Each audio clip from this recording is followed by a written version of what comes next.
I hereby reconvene the June 11th, 2013 meeting of the Marion County School Board at 6 p.m.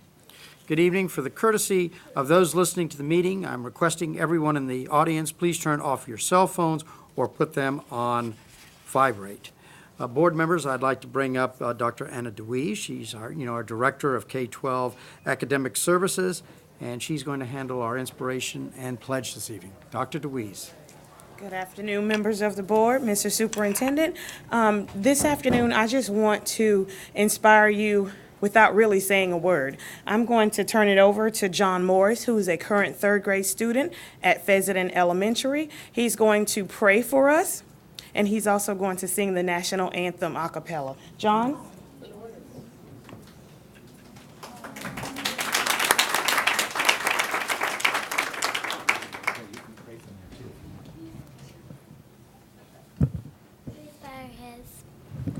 Thank you for waking us up this morning. Thank you for starting us on our way. Bless the kids at the school. Bless the teachers. We thank you for the teachers for helping us learn. Bless everyone that came out tonight. Bless everyone that are on their way. Bless everyone that had strength to come out. In Jesus' name, amen.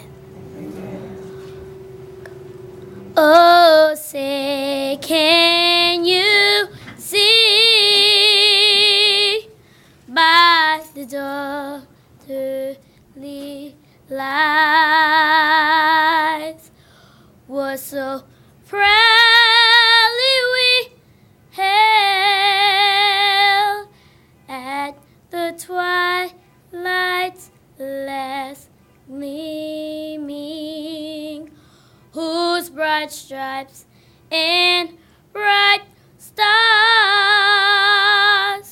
through the perilous fight o'er the ramparts we watch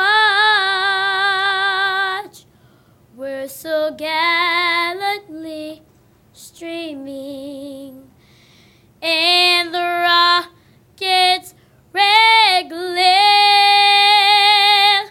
the bombs bursting in air, gave proof through the night that our flag was still there. Oh, say does that star-spangled banner yet wave for the land of the free and the home of the brave.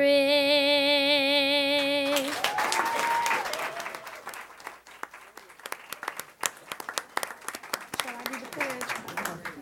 Could you remain standing for the pledge? I think John's a little nervous. He's supposed to lead us there. We can begin. I pledge allegiance to the flag of the United States of America and to the republic for which it stands, one nation, under God, indivisible, with liberty and justice for all. Thank you so much for allowing us to come and inspire you this evening. Have a great day.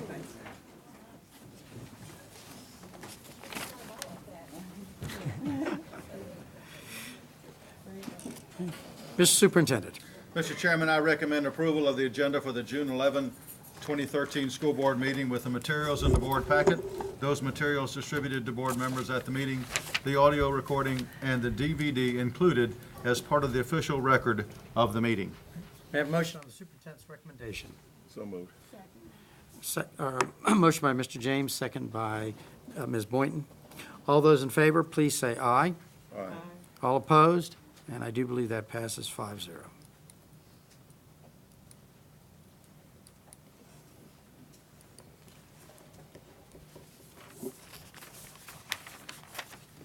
Okay. I have a motion to approve the minutes for the May 9th, 2013 administrative briefing and work session, the May 14th, 2013 school board meeting. Need a motion and a second. Second. Motion by Ms. Boynton, second by Mr. James. All those in favor. First, let me ask, are there any additions or corrections? Seeing none. All those in favor, please say aye. Aye. All opposed? And the motion passes 5-0.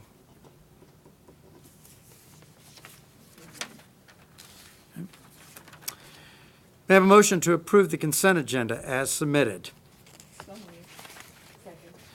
Motion by Ms. Boynton, second by Ms. Ely. All those in favor, please say aye. Aye. All opposed? And the motion should pass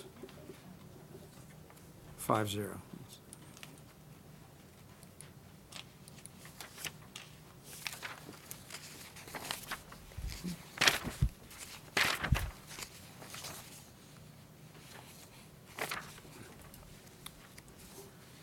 May I have a motion to approve the following donations? $1,000 to Anthony Elementary School from Wells Fargo Foundation, $1,482.30 to Bellevue Elementary School from Women's Auxiliary of Stonecrest, $1,966.45 to Bellevue Santos Elementary School from the Women's Auxiliary of Stonecrest, $1,902.23 to Denellen High School from the Public Education Foundation of Marion County, $1,006.12 to Lake Ware Middle School from the Women's Auxiliary of Stonecrest, $3,000 to the Marion County Public School Homeless Needy Children's Program from the Backpack Program, $6,361 to North Marion High School from Hatcher Farms LLC, $3,500 to Silver River Museum from the Cannon Law Firm, PA, $1,000 to Westport High School from the Deborah and Walter Parks. May I have a motion and a second, please? Second. All those in favor, please say aye. Aye. All opposed? That should pass 5-0.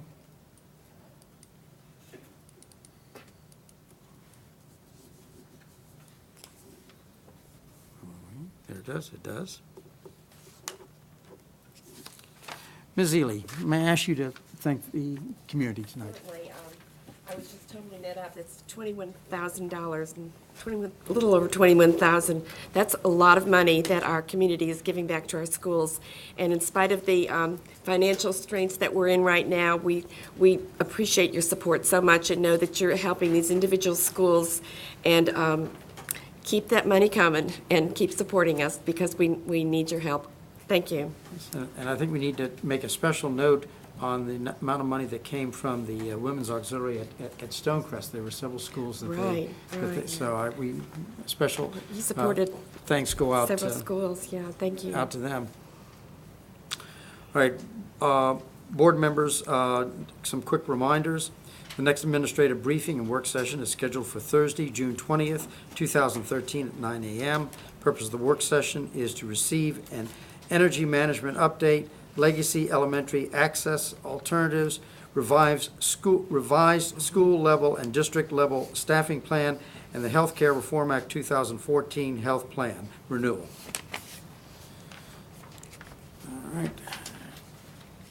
Board members, we're now at comments, and I'm going to start, we'll go back to Ms. Ely. We'll start with her this evening. This is the end of meeting comments? Yes, ma'am. Okay. First, I wanted to tell you all how much I enjoyed going to the 5 graduations. I shook over 1,000 hands, and somehow I contracted a germ for the cold. But in spite of all that hand sanitizer, it was really very inspirational. It's my first year doing that, and I hadn't been to a graduation since my 40-year-old daughter graduated, so it was very inspirational. And whether they graduated from 5th grade or from MTI or CTAE or Harborview, or Bellevue High or Westport, they were all, it was beautiful and very, it was just a really nice event. It was hot, but we all went through that. I also wanted to let the public know that we're on your side. We are looking to see what we can do to find the money to keep our teachers, because I'm a grandparent. I know that teachers are important, and they're the front line. And if we don't have our teachers in place, how can we expect our kids to do what we need for them to do? The quality of education must not be sacrificed. So I just want you all to know that we are working hard to find alternatives. We do need to go to the legislature to get help. Marion County is not the only county in trouble. We're going to the Florida School Board Association meeting in Tampa tomorrow, and I think we'll probably hear some other stories about what's happening around the state. I heard that Philadelphia lost 3,700 teachers. That's a fifth of their teaching population this past week. So they're in trouble too. But know that we're working hard. I have a bunch of alternatives. I know we've all come up with some, and those of you who email me, I tell you if you've got ideas, send them to the superintendent, and we're going to work hard to see where we can find that money to keep the teachers. So that's my spiel. Thank you, Ms. Ms. Stacy. Good evening, everyone. It has been said that one of the most cowardly things ordinary people do is shut their eyes to facts. I want to talk about facts tonight. That's what drives me. I'm about to share my budget proposal and other things jam-packed with facts. But first, I will share one fact, that if we're 29 million in the hole, I hear, 25 to 29 million after adjustments, then the ad valorem tax failing is far from the straw that broke the camel's back, because it would not have given us that much money. Fact two, over the past years, we were many millions ahead of where we are today, and we were still crying wolf, threatening to shut down art, music, and cutting coaches' salaries for extracurricular programs to blackmail this community into giving us more play money. Fact three, district administrators have heinously kept teachers living on the edge for way too long. And if this school board does their job, as I'm going to ask them to do, this insanity will end for you teachers.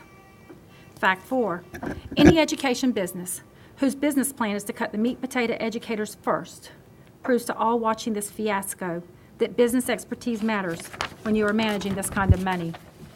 These administrators are doing what all unsuccessful business owners do, who are handed a family business they didn't work for, which is to fly by the seat of their pants, sashaying around with their chests puffed all out because they finally have power over the lives until the bank shuts their pompous fannies down. Fact five, the bank, the taxpayers in this case, have finally shut this place down, and the stakeholders, the representatives, which is this school board, is going to hopefully be like the corporation's board of directors who shuts down spendings until they reorganize. Fact six, I do not believe this organization even knows how much they need, but can sure tell you how much they want. My plan is to help them with that problem tonight. Obviously, employee cuts have made me feel rightfully uncivil, but I am in good company because the taxpayers are too. What this really has all to do with is the fact that we have institutionalized expenses buried in this budget like graves no one ever visits. This school system leadership has never once, that I remember in 25 years, said, we're going to cut administrative pay to reduce disparity between teachers or cut back on psychologists, because they know the public couldn't care less. So they go after the sacred cows, which are art, music, and sports, which parents care about. Here we go again, crying wolf off the backs of this business' greatest asset, the teachers. This blackmail tactic to squeeze money out of this community so that a handful of elite can continue to strut around here like kings and queens who couldn't run a real business if their life depended upon it is ending. I will say it. Teachers have been scapegoats of education systems nationwide who have cowards elected to school boards who absolutely turn their backs on the facts. This administration reminds me of the federal sequestration where the president says, we have no money, so we will have to cut children's visits to the White House, while giving Egypt $1.3 million the next day for weapons to kill Christians and Jews with. Folks, I will only believe we are in dire straits when I see a properly implemented budget, but until then I will fight a tax increase with all the energy I have to give. Bureaucracies across this nation commit legalized crime when they pad their salary and their wants off the backs of the most innocent, the nation's children. Chairman Crawford, you serve us well here as our chairman, and I so appreciate the expertise you bring here.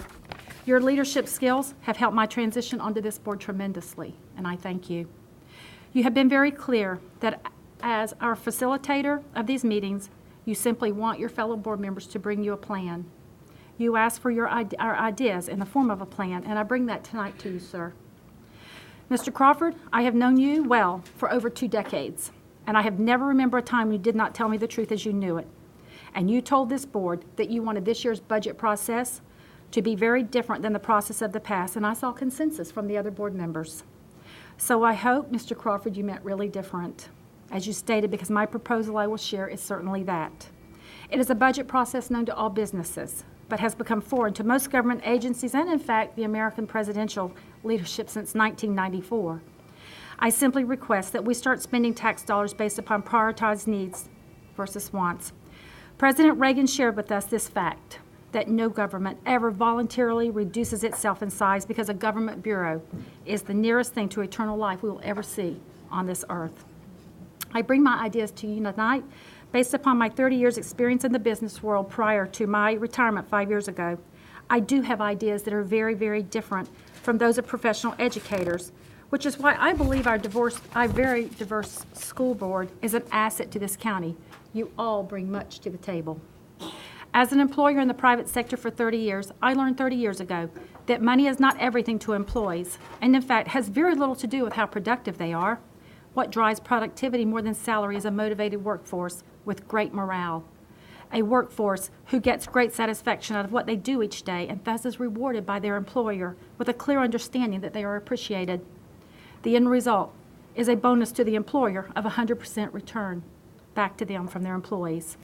In private sector, if you beat your employees down, they simply move on, and you find yourself closing your business doors. Unfortunately, teachers cannot move to the business next door because government holds the monopoly on their job. Government school administrators have abused their power over the education workforce, and now our schools are run by educators who are simply good soldiers, who play political games to keep their jobs, and the best soldiers are then promoted to administration, who sometimes aren't the best in the classroom. This is the very reason I believe the time have come for an appointed superintendent. I have never seen such dynamics in a workforce of employees as I have seen in this education system within these four walls of this room. I say this with deep sincerity and a very, very heavy heart tonight. I am the only one of my mother's 4 children that is not a teacher. And I have watched my siblings beam when they speak of their classroom success stories. For probably 40 years, the worth of a teacher has been continually minimized, yet the good teachers keep giving all they have to give. That premise is totally opposite what you normally see in an American workforce with low morale. I ask myself why, and I have only one logical response, which is that I believe God gives the real teacher a talent that only a fellow teacher understands, or a sister of teachers like me. Their desire to make a difference in the life of a child is so self-satisfying that nothing their boss can do to them can destroy their passion to help a child reach what I believe is his God-given potential. If what we have done to our teachers by totally devaluing the value of an education has not destroyed their passion to teach, then nothing ever will. For example, we are in the business of education yet have been paying the most dedicated permanent substitutes less than we pay those who did not further their educations here in the world where education is touted daily. I have our salary schedule, and the hourly pay plus benefits of 1-year employed bus driver, a 1-year employed groundskeeper, a plumber's helper, a painter's helper, and it goes on, is higher than we have been paying a certified teacher acting as a permanent substitute teacher. Yet, the teachers continue teaching, while those who cannot teach continue making laws for them to teach under. If I could give someone an example of total insanity in America, it is the public school system.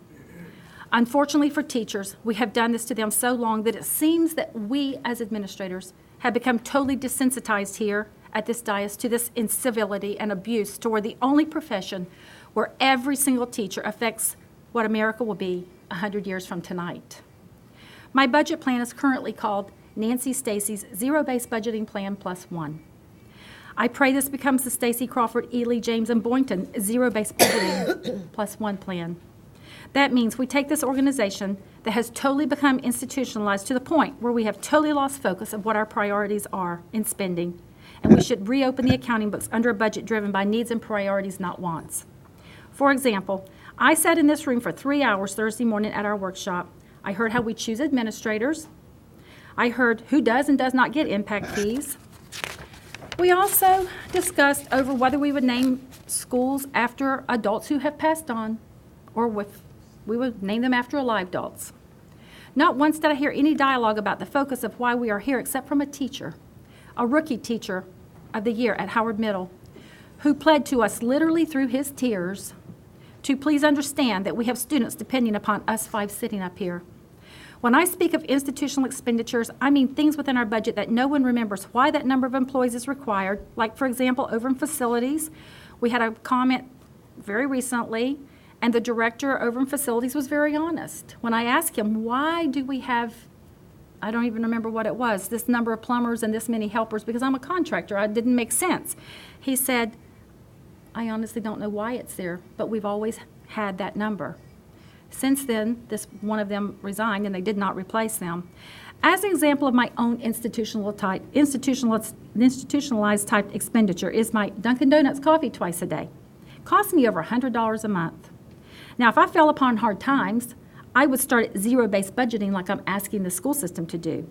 I would plug in my priorities, and trust me, that coffee may not make the budget, yet sitting here right now, I am like Mr. Tommen, who can't fathom this bureaucracy without the fluff that they are addicted to.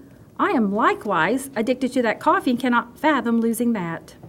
But under zero-based budgeting, I would have to accept that coffee as a want, not a need, regardless of how much I enjoy it. Mr. Superintendent, the public school system has become addicted to spending other people's money, and I am representing those taxpayers to tell you that government has spent other people's money until they are out of it. We have those coffee type of expenditures within our school board budget that we will never locate until we sit down and start at zero and begin plugging in priorities. So, in Nancy Stacey's zero budgeting plus one plan, we start at zero plus one teacher, calculated by contracted salary in every classroom in this district per class size regulation. I shared with Mrs. Boston Ellis this afternoon in finance, that's why I was late getting here, I was over with her, that I am working with Representative Dennis Baxley to find out how we can make the new school choice class size regulation legislation work for us that could give us a more averaging type situation on some of our schools. So she is going to look into that when she goes to the finance meeting very soon. This passed in recent session, but Mr. Tommen hasn't said anything about this to us yet, but I have been following this story in trips to Tallahassee, where I lobbied for teachers in the winter and in the spring. We shall pretend we are opening a new business of education, and any fool knows you can only do this first by opening this new education business with a teacher for every classroom. The only thing we cannot afford not to have is a teacher to produce our only product that taxpayers are paying us for, which is an educated student. Regarding the contract, our board members negotiated that contract, and when I took my oath of office, I did so as a law-abiding citizen who understood I was entering into a business with contractual agreements that I was signing on to. Folks, only in government do you expect more out of the law-abiding citizens than we do ourselves. It is heinous that this government entity has been so unfair to our taxpayers who give us money in good faith to educate 40,000 plus students who are depending on us. Those students are depending on us for their one chance in a lifetime to get an education. And we are thriving on mediocrity, putting substitutes in the classrooms. Then we degrade our teachers, putting many of on the lowest pay grade, which is 50% discounted off the union contract for the most part. We're not here for any other purpose than to educate students, and we have the money to do this. And I want to see how the monies are laid out. We have the money to meet our needs. We have been funding our institutional wants for decades. I have done the initial calculations with the help of Mrs. Boston Ellis. I asked her for all dollars that we can pay teacher salaries out of. We spent hours together. I then asked her to please give me a figure for putting a teacher in every classroom, meeting class size regulations, using our contracted salary schedule, and we fully staffed the staffing plan monetarily under all line items for teachers to include ESE and to include art, music, and PE teachers. After all, like it or not, the class size regulation is the law. It is too late now to cry over spilled milk. I am thrilled to share with my board members tonight that we do not have a $29 million deficit. I have just given you a surplus for you to pay everyone else with. I have $126,500,000 left after fully staffing our teachers. I have another $38 million that can be used out of Title I. So, Mr. Tommen, I offer you up $164 million on the operating budget side. I did not include any capital dollars for you to fund everything else with. So, I haven't included a penny from capital or food service budget or internal service fund. Those funds are separate. I have funded a teacher in every classroom and met my contractual agreement. I need $127,600,000 to get my teachers funded. My zero-based budgeting plus one plan, I hope, Mr. Crawford, you will allow me to continue with it in the coming weeks, because I would like us to put together a budget committee out of the community of 10 volunteers, with each board member choosing 2 financial wizards each to serve on it. Because they will be advising the board, not the superintendent, they must operate in the sunshine. Possibly, you might decide to cut the administrator's salary 50% and let them be permanent substitute administrators. I don't know. I say it is someone else's turn to show that same dedication that teachers showed for the good of education. So, Chairman Crawford, can we talk about setting up a workshop date where we can streamline the district's uncontrollable appetite for spending other people's money on things people do not want them to spend it on? After all, we are the policymakers, and what I am asking of you is that we do our job, probably for the first time in 40 years. Even a local government can only exist until they have run out of other people's money, and given the fact that the last referendum was voted down, I think we're there. Now, when we complete this process, and I am totally convinced this district needs a tax increase, I will lead that effort. But if I lead this, those dollars will be targeted to needs, not wants. Thank you. Stacy, do you want a work session outside of the 3 that we already have scheduled? We need a work session. I would like for us to choose, each one of us, 2 people, have a 10-person board, a committee, where we can start at zero-based budgeting. We have our teachers plugged in, and Mr. Tomlin can help us share with what he'd like to add to this. We may find that we can't have as many of certain things that we've been having, but this is an education business. Our teachers should not be put on the topic last. And so, yes, I would like to request a workshop meeting. I'd like the board to discuss whether they would be interested in appointing a committee to help go through the budget one line at a time and see what we have to have. We know what we have to start with. We have to start with a teacher in every classroom, a music, art, and PE teachers, and they're all funded in my plan. Did you want to say anything? No, sir, go ahead. Okay. I will get with the board secretary and see see what possible dates that we have. It may end up requiring that we add in a work session on one of the days. We usually don't have it scheduled, but I would appreciate that. let me, if you can give me to the 1st of next week. Okay, thank you. And we will try to get you a date on that. Thank you, Mr. Crawford. You're welcome, ma'am. And let me go to, I have some comments, but let me go to Ms. Boynton next. Just thank you, Ms. Stacy and Ms. Ely, for your comments earlier, especially Ms. Ely about the graduations. I really want to congratulate all of our students who graduated this past year. It was an honor for me to attend the graduations and pass out diplomas. I want to especially talk about the Drop Back In Academy, where at their graduation you had an increase of over to 20 graduates. 22 graduates. Want to thank from 7 to 22. That's amazing. That's our Drop Back In Academy, and thank you for the good work you're doing. I want the community to know that none of us on this board want to see education erode under us. All of us welcome new plans, ideas. Ms. Stacy, we welcome your plan to look at it, to see how it works. I have people that are in the community that are sending me emails. And as I look at those emails, I just welcome more suggestions, more ideas, because it's you, the community, that can come up with some good ideas to help us when we look at our budget. I look at our board and I look at Mr. Tomlin, and I know that he and his staff and his administration have done a fantastic job. They're just elected too. And it's a tremendous honor to be up here with you, Mr. Tomlin, and your staff, as we all continue to work together to try to find a budget that's great for everyone. Most of you know my pet will be the music education, PE, for our students. my idea, I won't share it with everyone, I won't share it all, is that as board members, if we cannot lobby our legislators, we have to go beyond and make sure that everyone understands that if we let this county fall, every other county will continue to fail. So we're going to be reaching out further, and I just need the support of individuals, and Kevin's been there for me on different ideas we've been looking at. I just want to thank you. Thank you, ma'am. Mr. James. I'd just like to take a few minutes to remind you of something now. One of the things I have said to all of us, and especially this board, be careful what we say now.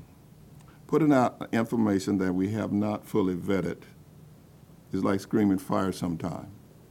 And I say this, and for the people that know me, you know I love teachers. But I do not want us to be putting out things there and we get our hopes. The water is running in on this boat right now. We can talk about what we can do next week or next month or whatever. The water is coming in right now.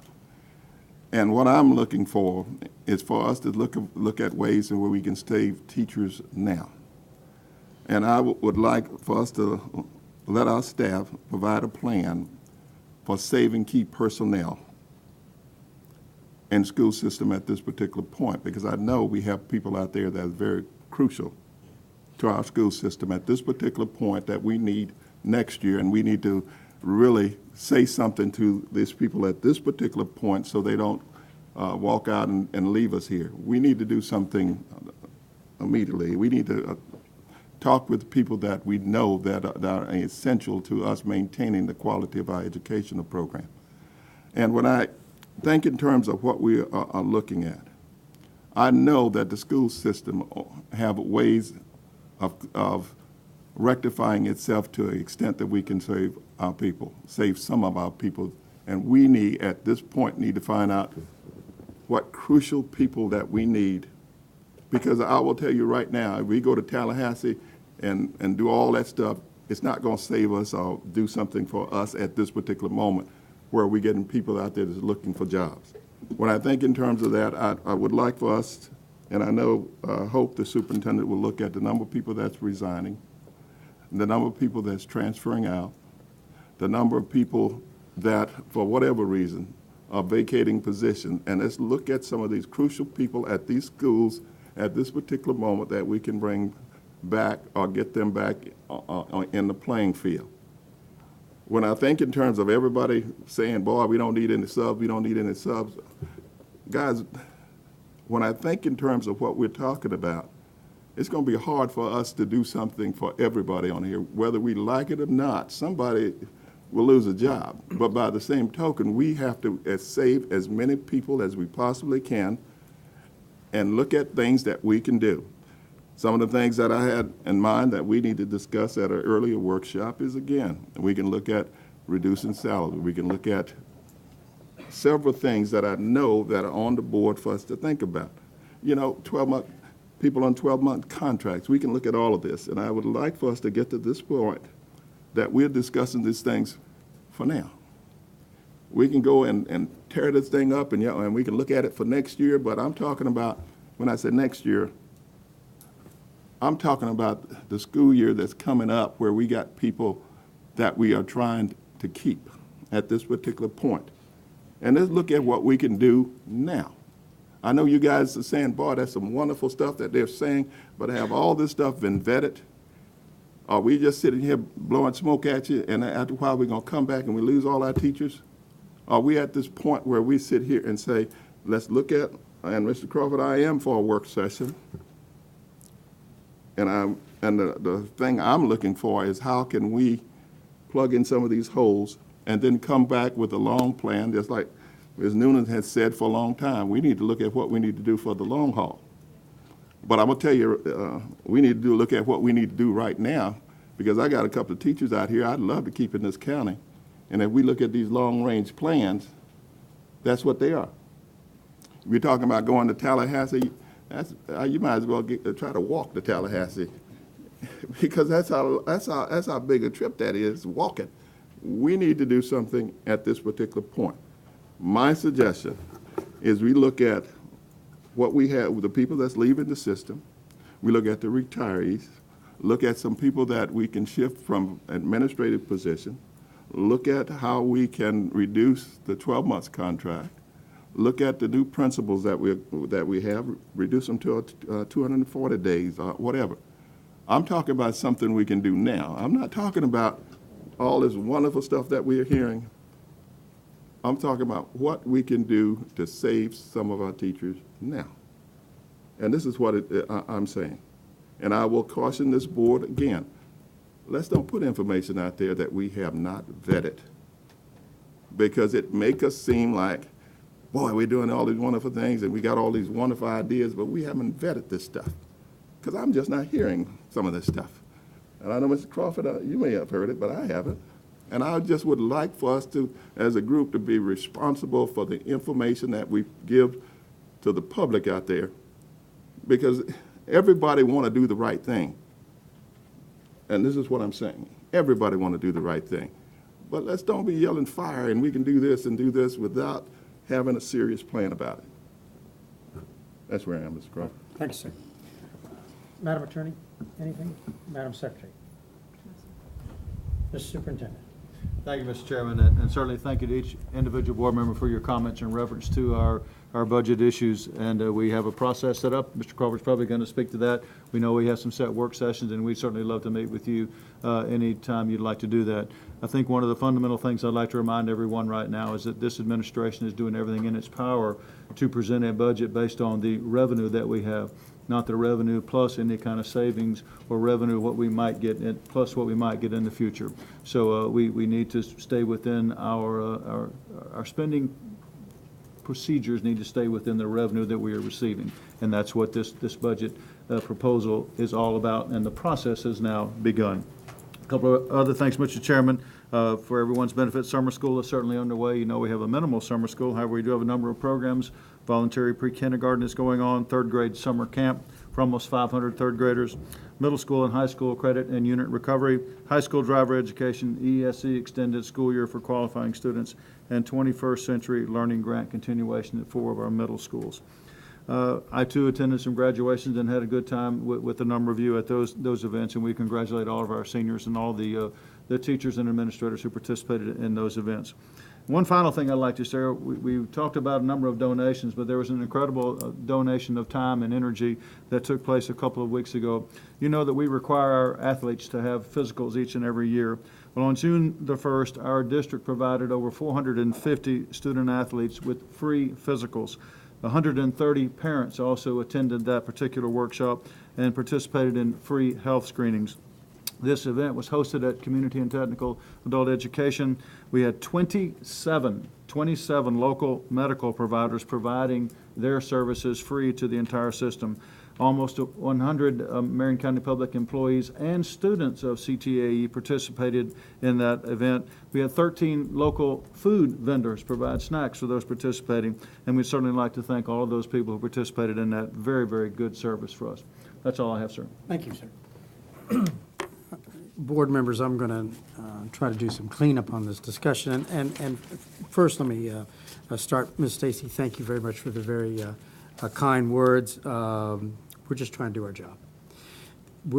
I accept your request. I will get with the board secretary. Like I said, because of work sessions that have already been set up, we may end up having to do it on a Monday, Tuesday, or Wednesday, dates we usually don't work on work sessions, but we will get you a time. And thank you for all the board members tonight that have, made some suggestions and pointing some directions. And I know everybody. I've been so proud of this board this year because of the fact that you all have actually brought things to the table, and that's what we're here for. So yes, ma'am. That's right. It's our job. Let me just take a few seconds to explain to everybody that is watching a little bit about how the budget system does work. We don't get just a big chunk of money. In Florida, financing is handled by two methods of revenue. One is the revenue that comes from the state, and the other comes from the local tax base. The state of Florida via the legislature, every year takes a look at how many students are going to be in the school system, the projection. They allocate a certain amount of money, and then they go in and they determine, based on what your projected tax revenue is going to be on your local base, how much money the local tax base is going to be, which is your local millage. We don't set those millages. The state does it for us. And then the state has predetermined how much a child is worth, is about the best way to describe it. They then come in and make up the difference. Give you a good example. We have what we call in the state donor and receiver counties. Marion County is a receiver county. A donor county is Sarasota County. Sarasota has such a high tax base down there because of their property values that they actually can finance their entire school system and have money left over. They're not required to. They're only required to finance 90%. When Florida put this system in, that's the determination is no county would have to provide more than 90%. In this case, in Marion County, I think last year we were about 52 or 53% of the money that came in to operate our school system came from the state. About 2% maybe from the federal government, and that excludes the school lunch program, which is a self-funding by direction of this board and boards before it, is a self-funding operation. There is no tax dollars that goes in to operate that. They do that off of revenue that comes from the federal government, the charge that we make to students who don't qualify for either a free or reduced lunch, commodities that we get from the federal government to help create our lunch program. So when you see on our agenda that we're buying freezers or mixers or whatever it may be, that money is being gened strictly out of that budget. It's not coming out of tax dollars. Then you take a county like I always like to use them, Gadsden County, which is right on the border of Florida and Georgia. It's just above Tallahassee, and probably 90% of their budget comes from state revenue, which is for the most part sales taxes. You know, when we look at how we have to budget, every year, every board member gets a copy of this. This is the Florida statutes that govern K-20 education in our state. It runs 850 pages. And for any of you that ever read Gone with the Wind or War and Peace, you know what the type looks like. So there's a lot of times that it looks like we're getting money in, but it comes down in what we call categoricals. And the state literally has said that you cannot use it for any other purpose except for that particular need that they have established. The problem there is, out of 67 counties, not all 67 counties are equal. Needs that Dade County has, which is our largest school system, aren't necessarily the needs that we have here in Marion County. But unfortunately, a lot of those statutes have been written by Dade, Broward, Palm Beach County, the Tampa Bay area, because they control anywhere between 40 to 50% of the votes in the legislature. And they basically write laws to help themselves. A good example of that is transportation money. We get money from the state, just like we get per child, we get money from the state to operate our bus system. When I got on the board, the state was providing about 75% of the cost of our bus system. And remember, we transport around 29,000 students a day. Now we're under 50% because they have written a statute that says that you count the number of students on the bus and you get paid for it. Well, that's fine. But the problem is in Dade County, they can roll a bus up to one location and fill an 80-passenger bus up, where we may have to drive all over the forest to do the same thing. So therefore, there's inequities there. There are other programs that they've created for specialized students of need, which directly reflect the needs in those counties. They may not be needs that we have here. So these categoricals, we can't just flip the money around. But there's also one other thing that a lot of people don't understand is there's two categories of funding. One is operations/general, and that's what you pay your employees' salaries out of, and your electric bill, and everything else that it takes to operate a school system. And then you have the capital side. And that can only be used for maintenance, new buildings, additions, where if we have a boiler go out, that's the department that money comes out of. And we can't take the money from capital and move it over to operations to pay any cost, except in one area. And that one area is to pay the insurance that we buy on the school system buildings that we own in this county. And you, as the taxpayer, own about $350 million worth of real estate in this county. We can move some money over to capital to pay the insurance. And we do insure the buildings after a certain point. We do a self-insurance above them to try to cut the costs on. But I can't take capital money and move it over to pay salaries over here. It can only be used in one category. So that's just a very brief, explanation. I'm delighted that Mrs. Stacy has spent time taking a look at it, and I'm looking forward to a flush out of her proposals. Maybe there are things we've missed. I will be the first to admit that I don't know everything. I try to get a little better every day, and I do try to learn from my colleagues. But it's not an easy process. And believe me, nobody on this board, nor do I believe in his heart, in the superintendent, wants to lay anybody off. The sheer problem is, just because you have checks in the checkbooks does not mean you have the money to make that check good. And that's the problem we're running into. So when you see your state legislators, senators, and the state reps, just remember, it's like Willie Sutton said, the famous bank robber. He was asked, why did he rob banks? And he said, well, that's where the money is. Well, the money is in Tallahassee. They're writing the rules. They're telling us how to spend the money. Tell them that you want Article 9 of the state constitution enforced, which said that they are to adequately fund education in this state. That's how simple it is. I can't increase the millage. This board does not have the authority to do that. Like I said before, the state sets that.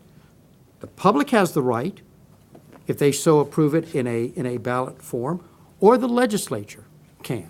So tell them, you want them to fund education. You want them to enforce Article 9 of the state constitution. Florida has one of the best funding programs in the United States. In fact, a lot of states are switching over to that, where we have this balance where there's state revenue and there's local revenue to try to make sure that every child in the state is treated the same. Texas, I know, is going through this at the moment, where they have some very wealthy counties out there, and they spend all type of money, and then they got some incredibly poor counties, and those poor children are suffering. Florida identified that back in the, I want to say the 60s and maybe in the 70s, and passed the program. But there's still problems with it. Their one job is to go, when their boys and girls are in Tallahassee, is to pass a state budget. Everything else they do is because they just want to do it. And the only thing in the state constitution that is directly says has to be funded is education. So talk to them, write them, send them the emails, tell them that you don't want the average of 37%, which seems like every year when you go look at the state budget, it keeps being 37% is going to education. Tell them that they don't need to build bridges someplace, and they don't need to build auditoriums other places, that they need to put that money to education. And if not, then give the local, if they don't want to do it, then give the local boards the discretion to actually set its own millages. That's how you do it. Unfortunately, until those change, we're going to be dealing with the situation that we are currently under, how we have to fund it. But like I said, I appreciate all the thought that every one of you have given to this, and I can't wait for that work session. That is, as a favorite term that I have, that's going to be a hoot. So, is there anything else anybody wants? I've been on my soapbox long enough now. Is anything else anybody wants to add? If not, then I'll try to get everybody out of here. Before I address the expulsion matters, I wish to acknowledge that the board members have received the alternative placement list for students through May 23rd, 2013. Are there any parents in the audience who wish to speak on behalf of a student regarding a discipline matter? Seeing none. May I have a motion to approve the expulsion of student JD 13-71, JD 13-72, JD 13-73-E, JD 13-74, JD 13-75, JD 13-76, JD 13-77, JD 13-78, JD 13-80-E, JD 13-81-E, JD 13-82, JD 13-83, and JD 13-84, with educational services through the 2013-2014 school year. Board, I need a motion and a second, please. So moved. Okay, motion by Mr. James, second by Ms. Ely. All those in favor, please say aye. Aye. All opposed? That motion should pass 5-0. I'll get over to vote.